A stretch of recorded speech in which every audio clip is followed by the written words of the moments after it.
बच्चा है। हम लोग को कुछ नहीं चाहिए, सिर्फ उसको वो और उसकी भाभी और उसका भाई जेल में चाहिए और कुछ नहीं चाहिए। नमस्कार, आप देख रहे हैं आवाज आप तक। 185 पहाड़पुर रोड मिटिया ब्रिज में एक दर्दनाक घटना को हामिद मकसूद खान के परिवार ने अंजाम दिया, जिसका पूरा परिवार मिलकर अपनी बहू सलमा खातून की हत्या की और कानून से बचने के लिए उसे टांग दिया ताकि पुलिस उसे सुसाइड समझे। मगर लड़की के परिवार ने इसे हत्या बताया और लड़की पे बहुत दिनों से चल रहे अत्याचार के बारे में भी जिक्र किया। आइए देखते हैं पूरी रिपोर्ट हमारे चैनल के माध्यम से, और वीडियो देखने के बाद हमारे चैनल को सब्सक्राइब जरूर कीजिएगा। उसका हम लोग को इंसाफ चाहिए। जैसे वो मेरा बहन का जान लिया है, उसका बदले उसका जान चाहिए। और मेरा मासूम बच्चा है, हम लोग को कुछ नहीं चाहिए, सिर्फ उसको वो और उसकी भाभी और उसका भाई जेल में चाहिए और कुछ नहीं चाहिए। 3 आदमी जेल में चाहिए, उसका बहू हामिद खान और इमरान खान और गुलफ्सा, भाभी का नाम गुलफ्सा है। ये तीनों मिल के मेरा बहन को मारी है। देवर भौजाई भी लोग का कुछ संबंध था, जो मेरी बहन देखी है उसके वजह से लोग मेरी बहन को मार डाली है। उसको बताने का मौका भी नहीं दिया, बताने का कुछ मौका नहीं दिया और उसे मार के लटका दिया। कॉम्प्रोमाइज करने बोला। अभी कॉम्प्रोमाइज, हम लोग कॉम्प्रोमाइज कुछ नहीं अचानक करेंगे। से ऐसा कैसे होगा? इससे पहले भी कभी कुछ हुआ है? कुछ झेल झमेले ऐसा? देखो भाभी के लेके हमेशा झमेला शादी का होता कितना था। साल हुआ था? शादी का 5वां साल चल रहा है। 2018 का 24 अक्टूबर को उसकी शादी हुई है। और जब से भाभी के लेके हमेशा झमेला होता था, और वो बोलता है हम अपनी भाभी को कुछ नहीं बोलेंगे, अपनी भाभी को कुछ नहीं बोलेंगे। आपकी बहन शक करती है मेरा ऊपर और हम अपनी भाभी को छोड़ेंगे नहीं। अच्छा, जो सेटलमेंट करने का बात आ रहा है, कौन सेटलमेंट करने मांग रहा है? बिलाल जो है उनका कोई है रिलेटिव वाला या बगल वाला। वो कहाँ रहते हैं? उनका घर के पास ही रहते हैं। क्या करता है बिलाल जो सेटलमेंट करने मांग रहा है? उसका प्रमोटिंग करता है, पार्टी वार्टी भी करता है क्या? पॉलिटिकल लाइन से जुड़ा गुड्डू सपोर्ट कर, तब्बू सपोर्ट है, मेन सपोर्ट में। क्या क्या बोलते हैं? कौन सपोर्ट है? तब्बू सपोर्ट कर रहा है उसको, पॉलिटिकल लाइन से सपोर्टिंग कर रहा है उसको। किसको सपोर्ट कर रहा? हमीद लोगों को। हामिद लोग को? हाँ। अच्छा अच्छा। तब्बू को सपोर्ट कर रहे हैं, सब पॉलिटिकल लाइन से सभी लोग सपोर्ट कर रहे हैं इसको। अभी से बोला कॉम्प्रोमाइज करने के लिए, हम लोग मॉर्निंग में वहाँ खड़े हुए फोन करके बोलता है कि कॉम्प्रोमाइज करो। तो आदमी कितना चाहिए बोलो। आदमी का यहाँ लेडी का जान चलेगी तो कॉम्प्रोमाइज का उन लोग डायरेक्ट बोलता है कॉम्प्रोमाइज करो। जब मेरी बहन कौन हॉस्पिटल कौन कॉम्प्रोमाइज करने मांग रहा है? आदमी नहीं अरे है। चुप बोलिए बोलिए बोलिए। भाई कह रहे लोग, मतलब फोर्स करे कि आप लोग सेटलमेंट कीजिए हम लोग से। अभी हम लोग आए, हम लोग जब तक हम लोग भी बॉडी तभी हम लोग उठाएंगे, जब तक इसको लोग अरेस्ट नहीं करिएगा। 24 घंटे हो गया, घर का एक बंदा भी नहीं आया अभी तक यहाँ। कल से 12 बजे, कल रात 12 बजे से हम लोग हॉस्पिटल में, मेरा भाई कलकत्ता हॉस्पिटल में है, लेकिन उन लोग का घर का एक आदमी भी नहीं आया कोई। जब उन लोग कुछ किया ना तो फिर उन लोग भागा हुआ क्यों है? क्यों भागा हुआ है? घर में पूरा कोई नहीं है। बच्चा को भी छिपा के रखा था। वो तो सुबह से हम लोग थाना में जाके बहुत रिक्वेस्ट किए कि बच्चा को दीजिए। 2.5 साल का बच्चा है, उसका कस्टडी हम ही लोग को देना पड़ेगा। बच्चा अभी तक लाके दिया है कि नहीं? अभी लाके दिया वो जो बिलाल है, कोई आपका हाथ जो कॉम्प्रोमाइज करने का बात, अभी बच्चा को वो लाके दिया। कल रात से बच्चा गायब था। हम लोग थाना में भी गए, हम लोग ऑफिस में गए कि हम लोग को छोटा बच्चा है, दे दीजिए दे दीजिए। बोला नहीं है नहीं है। आखिर क्या वजह रहा? आखिर क्या बात हुआ जो इतना बड़ा बात हो गया? पिछले भी बस भाभी से चक्कर था, इसका अलावा और कुछ नहीं था। भाभी का साथ कोई नाजायज रिश्ता था जो मेरी बहन ने देख लिया था। इसको छिपाने के खातिर उसने अपनी बेबी को मुँह। अच्छा, आप लोगों को कितने बजे पता चला कि आपकी बहन के साथ ऐसा हादसा हो गया? 12 बजे का लगभग जी, थोड़ा कस के बोलिए, थोड़ा कस के बोलिए। 12 बजे पता चला। ऐसे मेरी ननद हमेशा आके बोलती थी कि इसकी भाभी से कुछ ऐसा अफेयर चल रहा है, कुछ ऐसा अफेयर चल रहा है, तो हम लोग उसको समझा देते थे। लेकिन कल पता नहीं क्या देखी नहीं देखी, कल के बाद में तो कुछ। अच्छा, वो जब देखने के बाद आप लोग को फोन की थी? नहीं, उसका हस्बैंड फोन किए, फोन करके बोल रहे हैं कि इसको लेके जाइए। हम नहीं रखेंगे। बड़े भाई मेरे हस्बैंड जब बात किए उनसे, मेरी ननद से, तो बोली भैया हम ऐसा कुछ देखा जो हम तुमको बता नहीं सकते। हम घर तो आएंगे मेरे तो हस्बैंड बताएंगे। बोले कि ठीक है तुम लोग रात में बात करना। बात करने का मौका ही नहीं मिला, रात में तो खत्म ही हो गई। मेरे बहन के साथ बहुत जुलूम हुआ और हादसा क्या हुआ, उसका मर्डर हुआ। उसका हस्बैंड उसका भाई, उसकी भाभी और उसका पापा मिलके उसके साथ मतलब बहुत जुल्म किया है और सरासर उसको मार दिया गया।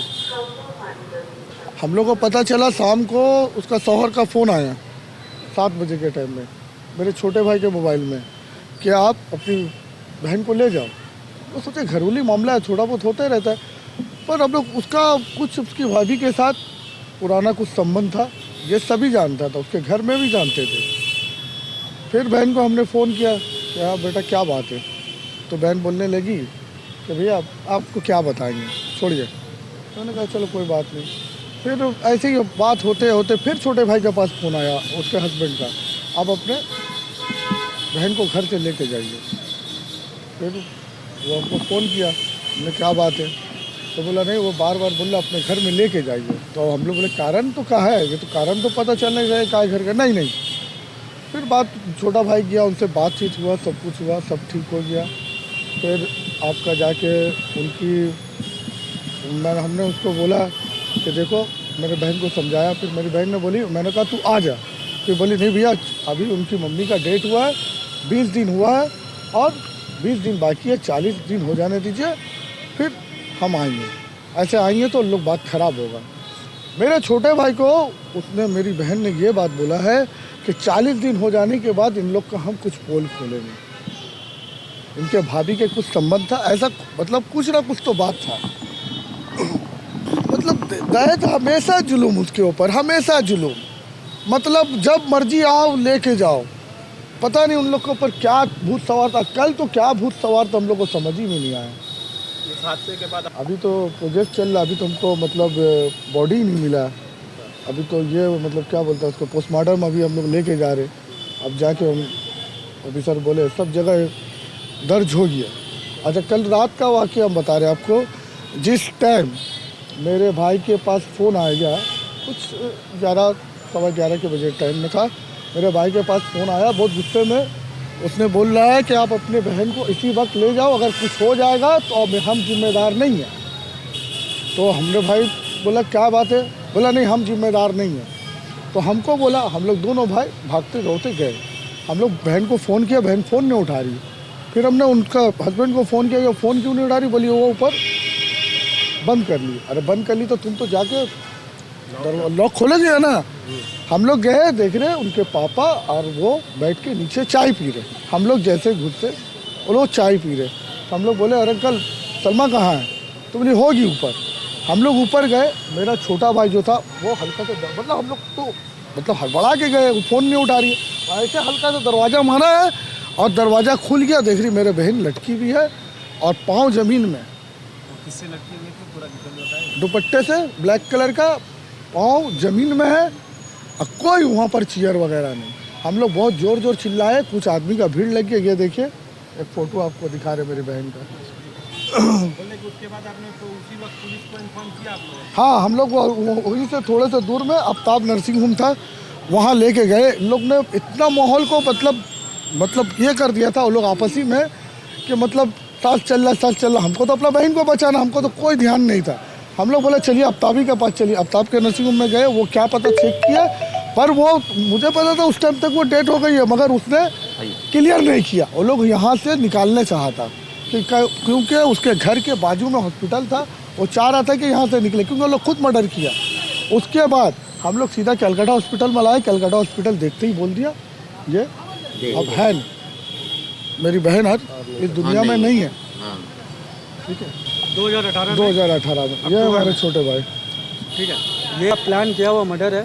ठीक है, इसमें इन्वॉल्व उसके फादर, ठीक है, जो निक नेम है उनका राजन, और बड़ा लड़का इमरान, और जो मेरा बनोई है था हामिद, और उसका जो भाभी थी जिसके साथ अफेयर था, नाजायज़ संबंध, वो था गुलफशा। ठीक है, तो इन लोगों का प्लान पूरा सजाया हुआ था और करके इन लोगों ने मार कर उसको हैंगिंग कर दिया। ठीक है, हम लोगों को कुछ नहीं चाहिए, बस इंसाफ चाहिए। पुलिस ने अपने सब कार्रवाई किया है। पुलिस ने अपना कार्रवाई कर रहे हैं। फिर अभी हमें पीएस हो चुका है, लेके जाएंगे मट्टी के बाद।